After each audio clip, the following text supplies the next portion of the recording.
Hello बच्चों, let's read the question. A wooden sphere and a copper sphere of same radius are kept in contact with each other. Their center of mass will be.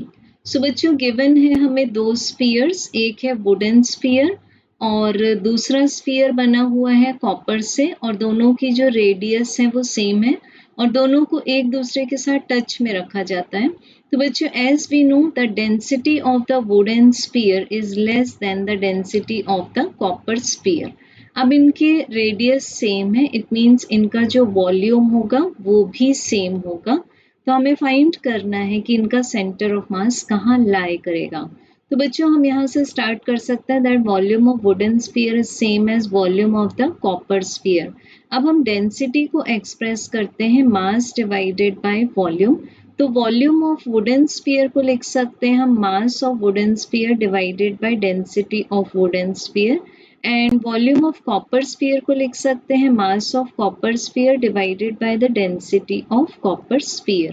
तो it means हम क्या बोल सकते हैं यहाँ पर कि mass of wooden sphere divided by mass of copper sphere is equal to the density of wooden divided by the density of the copper. So बच्चों अब ये जो फ्रैक्शन है वो हमें कैसा मिल रहा है लेस देन 1. इट मीन्स हम बोल सकते हैं mass of wooden sphere is less then mass of copper sphere. तो वुडन स्फीयर जो हमने लेफ्ट साइड में लिया है वो लाइट हो गया वेट में और जो कॉपर स्फीयर है वो हैवी हो गया. अब हम एक कंसेप्ट लिखते हैं कि the centre of mass divides the masses means mw divided by mcu in the inverse ratio of their distances from center of mass. तो हम यहाँ क्या लिख सकते हैं the distance of the copper sphere from center of mass divided by the distance of the wooden sphere from the center of mass. सो बच्चों definitely फिर ये जो सेंटर ऑफ मास है वो किसके क्लोज लाई करेगा हैवी स्फीयर के और हैवी स्फीयर है कॉपर स्फीयर.